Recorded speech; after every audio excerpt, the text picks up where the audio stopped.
little bit. I'm going to start by telling you a little bit about Blake. First of all, you need to know that we are now making a transition from the Enlightenment era to the Romantic era. Okay? Blake is the first of what we might call Romantic poets. Okay? So we are no longer in the Enlightenment era. We are now moving to the Romantic era. So we are moving to Romanticism. Okay? Here are some of the poets that will be in the Romantic era. Okay? Some of those poets would be Blake, kinda, sorta. Okay? That's okay. My hands are cold, so my handwriting's very terrible. Sorry. Blake is he's kind of romantic. The real romantic poets that are like super duper romantic poets are going to be Wordsworth and Coleridge, and then we'll read Keats. Okay? These are the main ones in terms of these two got together and planned a new kind of poetry. They set out to establish a new kind of poetry. Blake precedes them, but he's definitely not an Enlightenment poet. He's not neoclassical. He's not writing neoclassical verse or Augustan verse or any of that. These are going to be, so this is a whole new way of doing poetry here. Okay? Now Blake was born in 1757. I'm giving you that for people who care about dates. I don't know when he died. It's written somewhere. I'm not worried about it. I'm just telling you that if it helps you. But you do kind of want to know that this is, what happens 19 years later after he's born? Somebody died. I'm sure somebody died in 1776. Was it the revolution? Yes, the American Revolution. Okay. So, and yeah, people died then. And they're still dead. Okay. But we have here, Blake is, 19 years old when the American Revolution occurs. And what I want you to get a sense of is that we've got the age of revolutions coming along here. What are we pushing for in the age of the American Revolution? We're shifting from what kind of politics to what kind of, or regime to what kind of regime? Going from like a monarchy to a, whatever it's called. Yeah, democracy. I couldn't get it. We're going from monarchy to that whatever it's called, which is democracy. Yes, good. So, yeah, okay. So, we are moving from monarchy to democracy.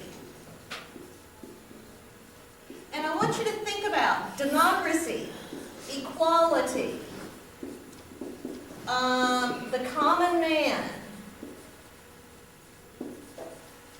rights. Okay? There's a lot of emotion going on in the revolutionary era as well. But think about what we had over here with the Enlightenment poets, the Age of Reason, Enlightenment, Age of Reason. Somebody tell me who our Age of Reason poets were, authors, whatevers. We just studied 3 of them. Voltaire. Thank you. Voltaire. Pope. Pope. I don't really know that. What Pope was he? Alexander Pope. Ah. Thank you. Alexander Pope and really fast guy. Yes, Swift. Really fast guy. Think about monarchy, Pope, social form, structure, all of that over here we're dealing with. Now we're moving to something totally new with Romanticism and our Romantic poets. I'm going to tell you something that I hope you don't write down. Blake was the second child of a prosperous hosier. That means that his father made socks. Okay, but you don't need to know that. But that's what everybody writes in their papers about him for some reason. It has nothing to do with his poetry. He doesn't write poems, he writes songs. But some interesting things about his childhood are that he saw visions as a child and he drew strange creatures. He thought he saw angels in trees outside his window looking in and things like that. So he's kind of an unusual guy, kind of in touch with some of the more mystical stuff. He did a lot of sketching in his teens and early 20s. He married the gardener's daughter, and she conformed to his thoughts and helped color his engravings. He was also, if you look at a collection of his poetry, and I'll actually need to bring this up on here. I'll put up a couple of images. He illustrated his poetry, and it really helps to see the illustrations, to think about what the poems mean and that sort of thing. Blake's own vision, okay? And we're going to read The Lamb in a few minutes, but we don't want to go down the road of, oh, he's a good Christian and he's writing a nice little nursery rhyme about the Lamb is Jesus. Because Blake thought that all religions are one. But his understanding, I mean, all religions are one, but his understanding is dualism. It's a dualistic vision. Do you know what dualism is? Is that like mind and spirit? Well, yeah, kind of. Or it's like yin and yang. You've got good and evil. But the problem is, if you believe in dualism, you don't really believe that evil is bad. You just have kind of the good and you've got two forces that are contradicting each other and working against each other. And so it's not that sense that we have a God and Satan, as we're hoping Satan gets, we think if we read the Bible, we would think Satan gets vanquished, right? We think good's going to win. Yeah. Okay, good. He would say, no, you've got to have both, okay? And that's going to be really, really important to understanding his two poems, The Lamb and the Tiger, because these are songs of innocence and songs of experience, and these are two contrary states of the soul. But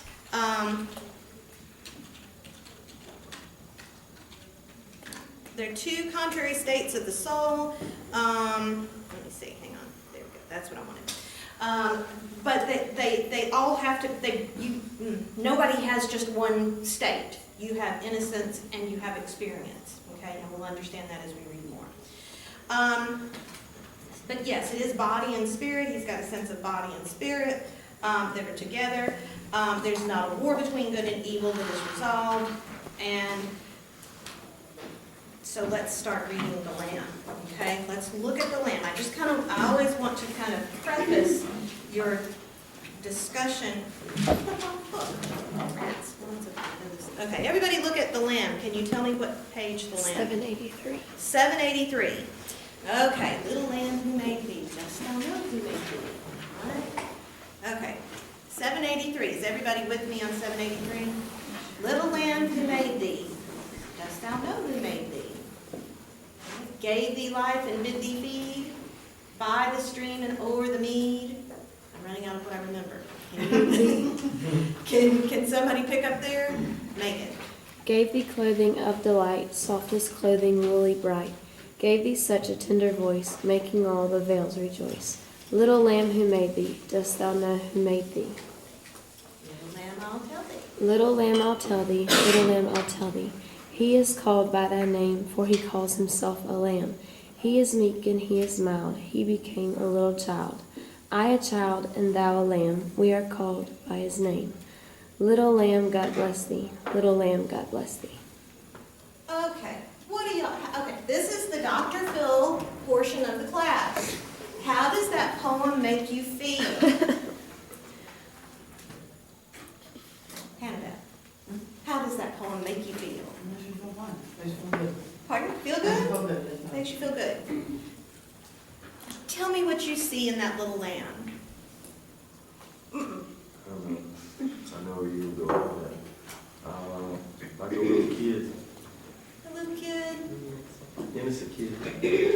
little kid. Okay, innocent, good. It is from the songs of innocence. So that's good. This is a song of innocence.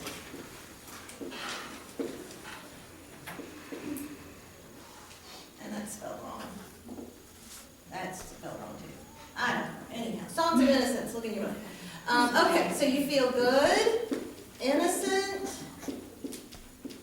kid. Tell me about the lamb. Somebody tell me something that you can support with words from the poem.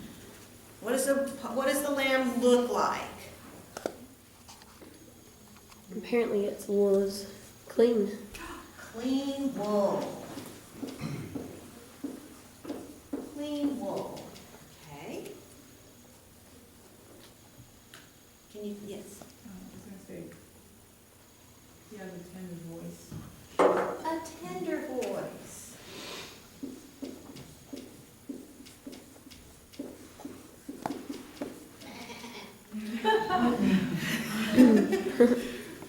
Tender voice, clean wool. What is this business of he is called by thy name before he calls himself a lamb? We call Jesus the Lamb. Oh, Jesus is the lamb.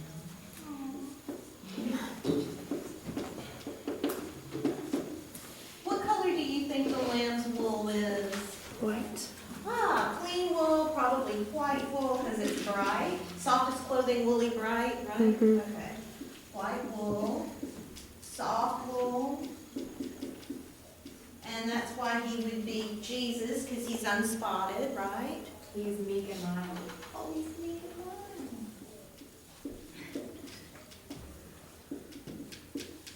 Okay. My daughter, who's 7, actually wound up with 2 of these. You know, the little lambs that you press the little thing and it'll sing Jesus loves me or say the prayer. She has it's just like that, you know, it's very sweet. Would you want a 3-year-old to recite this? Okay, if a 3-year-old learn this poem. Okay, maybe a 6-year-old. 6-year-old can learn the poem? It'd be sweet, right? Okay, now this is from Songs of Innocence. I want you to turn over and look at Songs of Experience.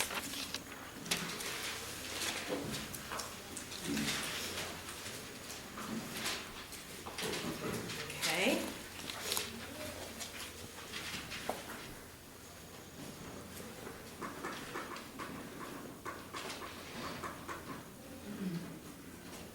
All right. Somebody read me, actually, I need someone who is, have I got somebody who's a theater major? A guy who's a theater major who has a deep voice. Okay, are there any guys with deep voices? John, what is your major? Worship leadership. Good, that's close enough. Okay, you get to read The Tyger. Now, you've got to read this with feeling, and can you, turn that around so you get them, and you got to read it with feeling, and loudly so that the, okay. Tiger, tiger, burning bright, in the forests of the night. What immortal hand or eye could frame thy fearful symmetry? In what distant deeps or skies burnt the fire of thine eyes? On what wings dare he aspire? What the hand dare seize the fire? And what shoulder and what art could twist the sinews of thy heart? And when thy heart began to beat, what dread hand and what dread feet? What the hammer, what the chain, in what furnace was thy brain? What the anvil, what dread grasp, dare its deadly terrors clasp? When the stars threw down their spears and watered heaven with their tears, did he smile his work to see? Did he who made the lamb make thee? Tiger, tiger, burning bright, in the forests of the night, what immortal hand or eye dare frame thy fearful symmetry?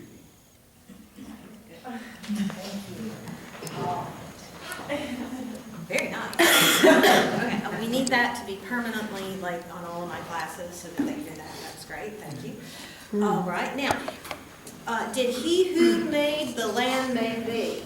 because it is referenced, and we know that songs of experience were written later, this is a companion poem to The Lamb and the Songs of Innocence, okay? Now, so we're supposed to think about these two together. Now, I want you to not look at the poem for a second. Don't look at the poem. I just want you to tell me, I don't know, we need a mystical guy on TV instead of Dr. Phil, because he's still even a little more rational than this, but, pardon? Miss Cleo. Miss Cleo. We're going to do a Miss Cleo reading of this poem. Okay? Good. Tell me about the tiger. Okay, don't look at the poem. I want you to tell me what you saw when he was reading that. Must be aggressive. Aggressive. All right. He's an aggressive tiger. Aggressive. Okay. What else do you see? And for folks that are online, this is just think about what you see too. I mean, it's not like we've got right and wrong answers here. What? Well, is there any, like, why is the tiger spelled with a Y? Because it's spelled like that, or that's just what you did? long time ago. Yeah. So this is really a tiger. I actually have had someone write a paper on this saying he's not really a tiger. It's spelled with a Y because it's a rose. I don't know where they got that. That was wild. It's not a rose, it's a tiger, like an animal that you would see at the zoo. Hopefully not in person in the wild. So what do you see when you, what picture did he draw of the tiger in your mind? Fire. What? Fire. Fire. Okay. Fire. Okay. What did you see while you were reading it? I saw fire too. You saw fire too? Okay. It was burning bright Who was burning bright? in the night. In the night. Fire in the night. Did it make you feel good and innocent and fearful and scary? Fearful, scary. Sharp claws. Sharp claws. Okay. Emily, what did you see? I think it was just kind of like intense. There was the other one which was more like, This one's intense and that one's what? like more kind of playful and just not as harsh. This one's intense. Good, yeah. Would be for a bedtime story. I should not read this one to my little girl. Probably not. Good point. Okay, not appropriate for children. I think, like, while it was scary, it wasn't necessarily threatening, like, just because, like, I think it goes to show part of his, like theories of good and evil. Like, it's not really that it's evil necessarily, it's just really different. Ah, it's different. Because it never said that it was gonna ever do anything or that it has caused any harm or anything like that. It's just an opposite. That's a good close reading. It never says that the tiger is going to do anything mean, right? Actually, now what you need to do is look back at the poem, okay? And I want you to find all of the scary adjectives, words that modify nouns, okay? Find me the adjectives. Deadly terrors. Deadly terrors, okay? Where did that go? What does deadly terrors modify? Oops, where is that? Line 16. Line 16. Yes, there we go.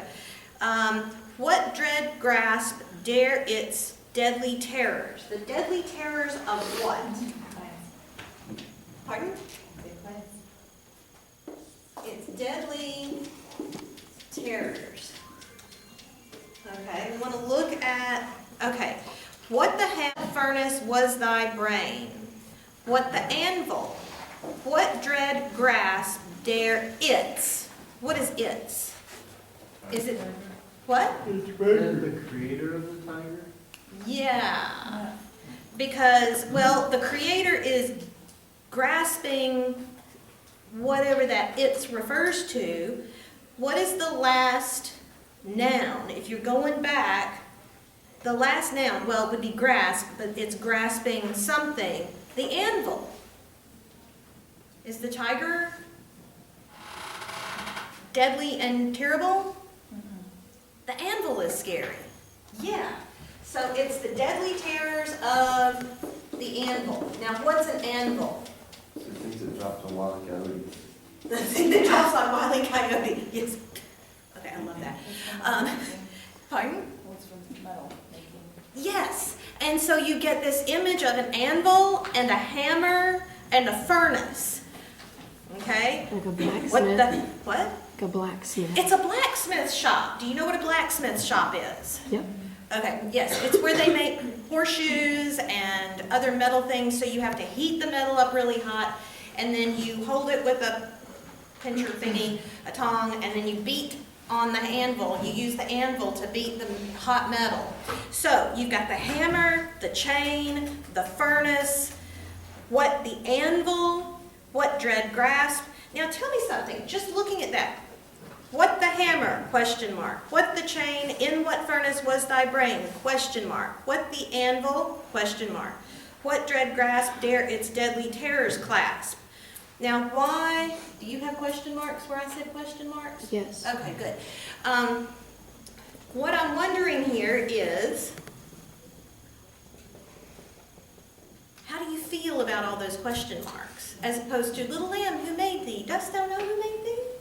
Yes. Maybe because he doesn't fully understand it. Like it's kind of out of his realm. Out of his realm.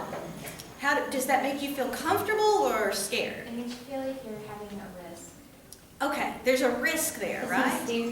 mysterious. Mysterious. What? Uncertainty. Uncertainty. And the images that we get are of a blacksmith shop.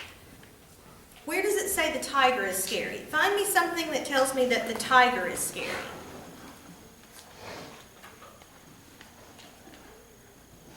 Doesn't.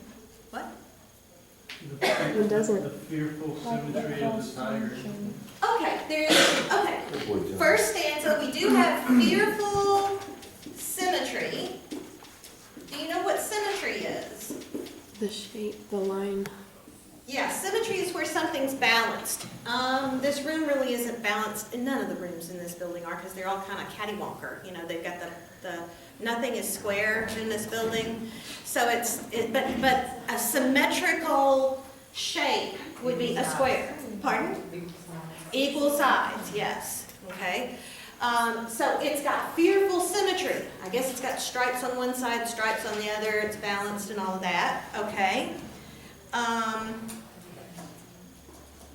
In what distant deeps or skies burnt the fire of thine eyes? We might think about fiery eyes might be kind of scary. Do you agree? That might be scary. Fire Meaning the color? Yeah, or the fact that they're kind of glowing in the dark. I don't know. That might be scary. But then we get, on what wings dare he aspire? What the hand dare seize the fire? Who seized fire in Greek mythology?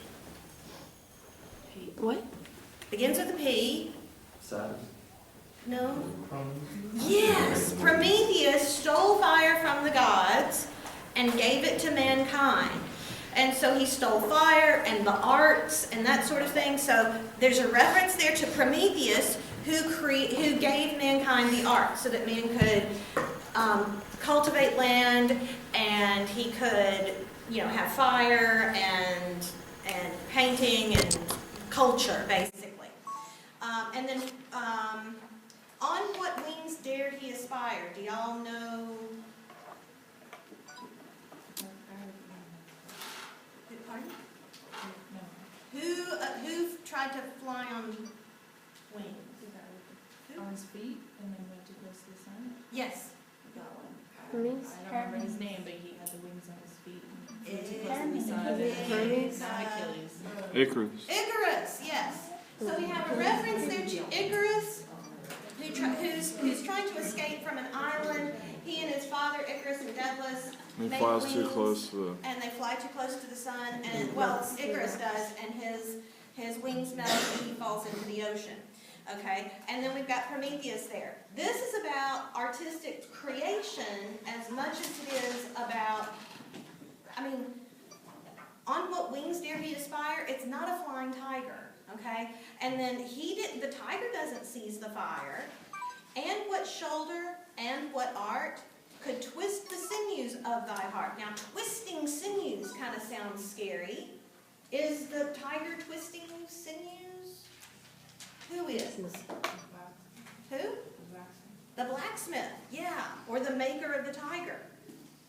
And when thy heart began to beat, what dread hand and what dread feet?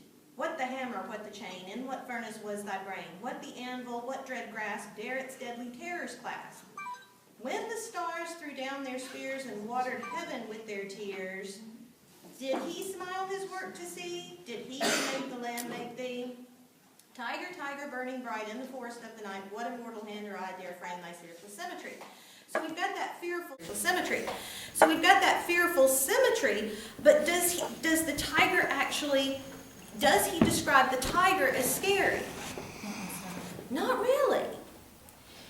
So, but at the beginning, did you not, how many of you kind of saw a scary tiger in your heads when we read this? Yeah, when you first read it, it sounds scary, right?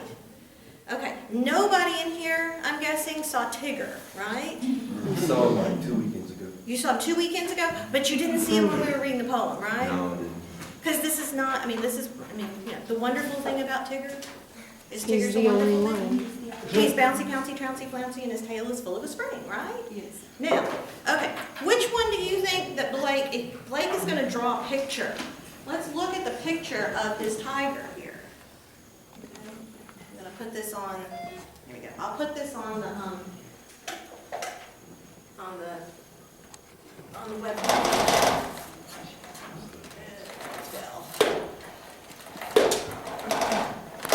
Stand here and hold it. The more high-tech we get, the worse it gets. Okay. Let's say, there's Blake's tiger, and he drew this. I mean, look at his little smile. And he's got a nice, sweet little eye, right? He's a very sweet little tiger, right? Looks like a That is a cat. please clean filter.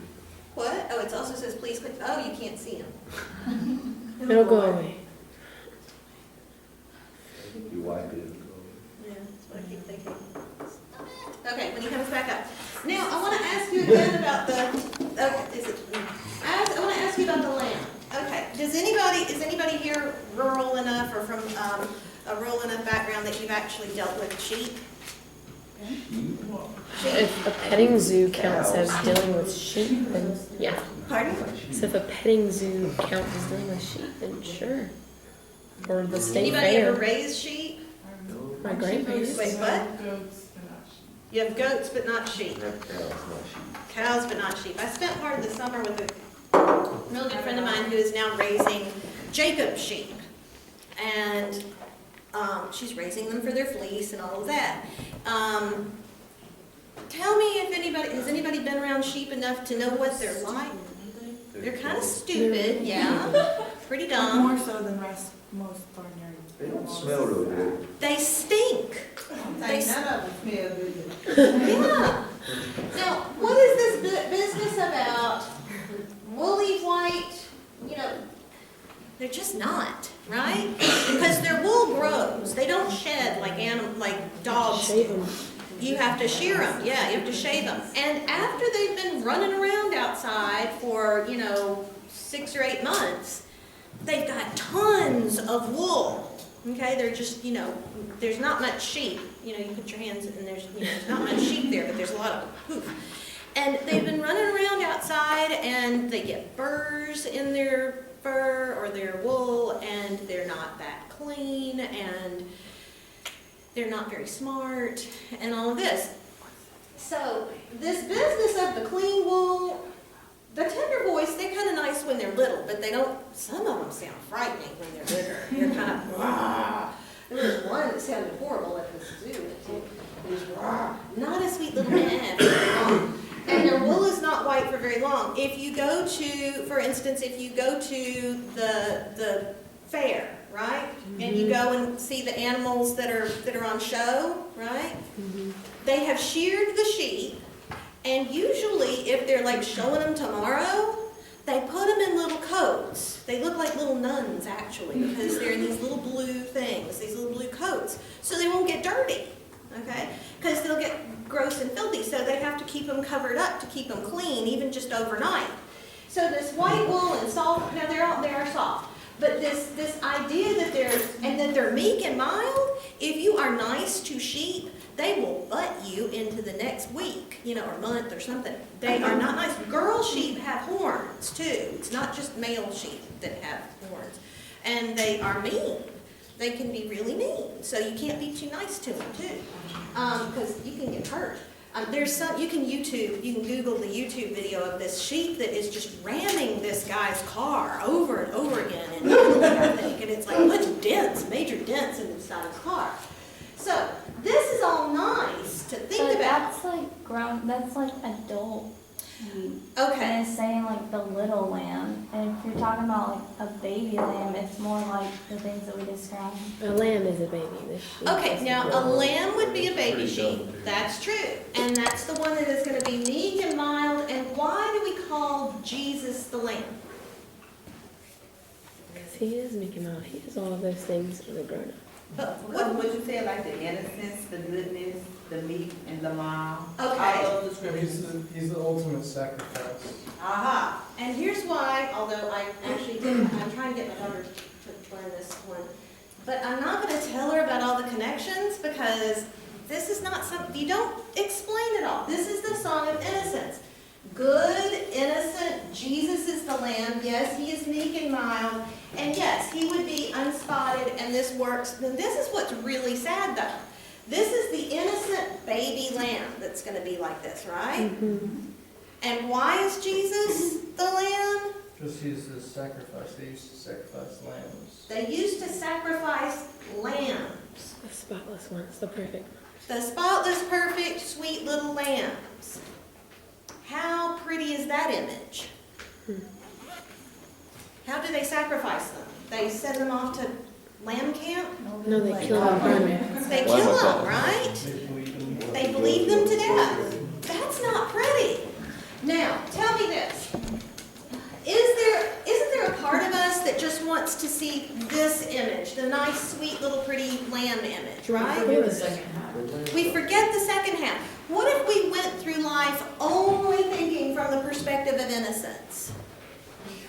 You would be You would have a rude awakening. You would be wrong. You'd be totally wrong, and you would, if you just like, I don't know, if you tried to do business from this perspective always. Everybody would rip you off. Everybody would rip you off. You have to have some wisdom, right? But now, if my daughter started looking at the side of it with the sacrifice and the bleeding them to death and the blood and the... Should I tell my daughter about that? No. No, not so, although she does know about, she knows the story and everything. But we don't want to go around reminding little children of this all the time. What would our society be like if we only thought from the perspective of tigers that eat lambs? Our entire society would be violent. We have a super violent society. We already do, yeah. How would you feel if you only thought about the gory side? would not exactly lead a happy life. What? Well, I mean, if you live in your life thinking negatively, then things aren't exactly going to go well. Okay, you've got to have, I mean, miserable. be miserable? Yes. Excuse me, ma'am. What Yes. about if we have a society where we tell our children what is real life? You think we should tell them what is real Yes. life? Okay, Because for me, maybe the sacrifice of the lamb you see as bad or not good. Maybe it's correct too. Maybe it's good because I grew up in a culture where Muslim kill the sheep in front of us. The 6 years old or 7 years old, when it's time for them to do the sacrifice for the lamb, the father said, okay, my kid, this is a night, go kill the sheep. And it's like a tradition, it's it's a Muslim religion, and it's not bad. they see that as, it's our sin, and these children is doing the right thing to do. So maybe see that picture and it's not a bad thing. So maybe to witness the sacrifice, to witness Yes, because slaughtering animals. I mean, I slaughter animals since I'm 5 years old. So Wow, it's really? not a big deal for me to kill a chicken or a sheep or something like that. It's not a big deal for me. I just have to go outside, do what I have to do, cook the thing, and eat. For real, it's not a big deal for me. When I had 7 years old, I was going hunt. I mean, I killed like birds. I killed deer with knife. I mean, it's not a big deal for me. So I don't see why. I mean, I grew up in a culture where they said this is bad, this is good, Okay. and you have the choice. It's your decision. And with that perspective, with those things I have in my mind, Mhm. I was kind of mature for the 7 years old to take a decision, Yeah. which would be good for me or bad for me. So maybe we should tell children, okay, not be like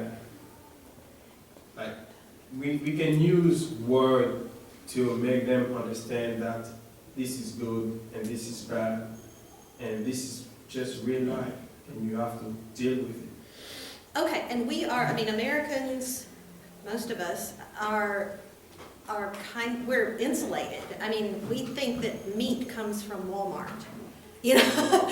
And so we're, you know, I mean, don't you? Or, well, hopefully Food World. I'm not real happy I with know Walmart. one time I told my friends that I ate rabbit and it was good. And most people were like, They eat raw meat on here too, on other food.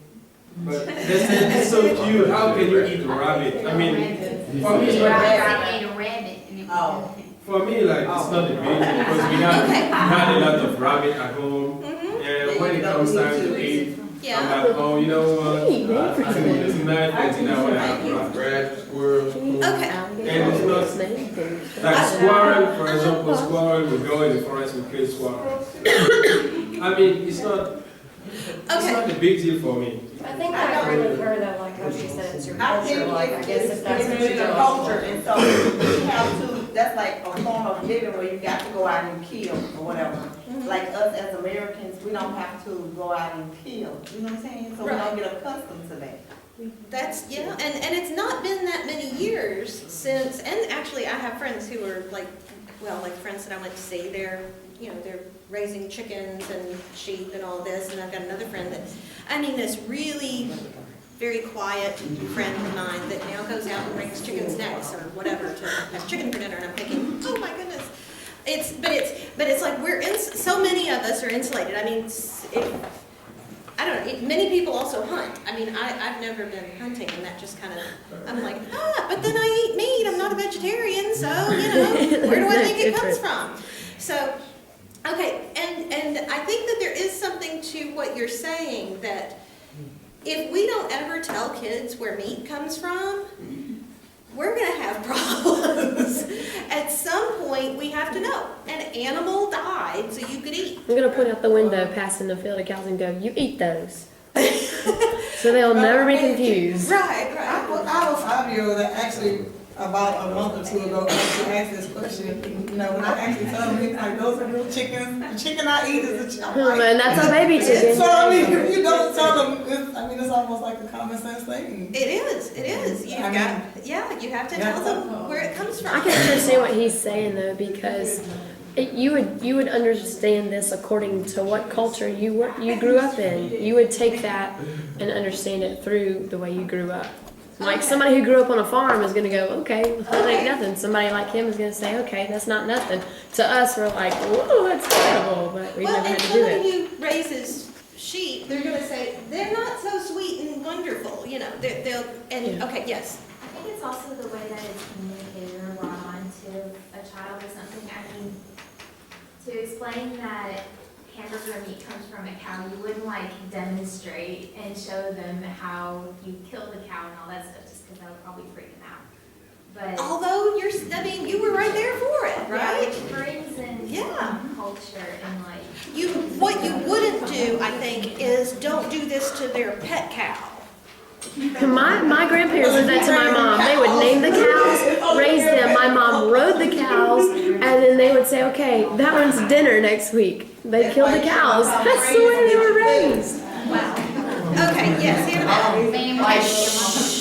remember, we've got folks here who are having trouble hearing online, so. I think the point that, with the whole sacrificing deal is the fact that, as Jesus being the lamb, that instead of, the animal like fighting and saying, knowing that it's about to die, whether it's his soul or not, they were getting the point, like the point across that Jesus didn't do that, like he just laid down silent to the shear, like it says in Isaiah, to the shear, just laid down silent and then died. So I think that's a big point of the difference in the actual sacrifice part. Okay, now give me a couple of seconds before you shuffle too much, because I want the online folks to be able to hear this as well. Yes, there is this idea of that Jesus behaved like a little lamb, the baby lamb. And what I also want to ask you is, who created the tiger? He says, did he who made the lamb make thee? Who made the scary tiger? Who made the scary tiger? Okay, the same person who made the lamb, but who? Who made the lamb and the tiger then? God. Okay, that's one answer. There are going to be three makers. Remember this, important on test. God, whatever that means for Blake, made the lamb and the tiger. What did the tiger look like in your mind when we first read it? Hannah Beth. Was it a sweet tiger or a scary tiger? Scary tiger. How about over here? Was it scary or sweet? Scary. Megan, scary or sweet? Scary. Okay. How many of you saw the tiger in the dark woods? Raise your hand. Some of you did. Okay. Who made the scary tiger? Where? Who said that? Who said that? Jesus. Oh, not the blacksmith. I heard a you did. In your mind? Yes. You made the tigers, because for however many people, I think there are 25 people in here. There were 25 different tigers in our heads, 26 including mine. 26 different tigers. God made the tiger, Blake made the tiger, and each one of us made a scary tiger, because Blake didn't make a scary tiger, he made a scary maker. So to some extent, this business of how do you feel about watching animals being slaughtered or sacrificed, it's how you perceive it. It's not scary to you. It wasn't scary to you or distressing. You didn't have nightmares and freak out about it, because that was part of your culture. You had to do this when you were little. I mean, as little as my daughter. But then there are other people who maybe when they were a little older started hunting, and so that's a whole new thing. And then there are those of us who've never been there or done that, and so that's really scary to me. So for each one of us, he's saying, we make the tiger individually in our heads, which is really where Blake is going. Okay. All right. We will stop now. Wordsworth next time. Do we have a specific one? Let me see. For next time, regardless of what anything says, we're going to do Lines Composed a Few Miles Above Tintern Abbey by Wordsworth. William Wordsworth.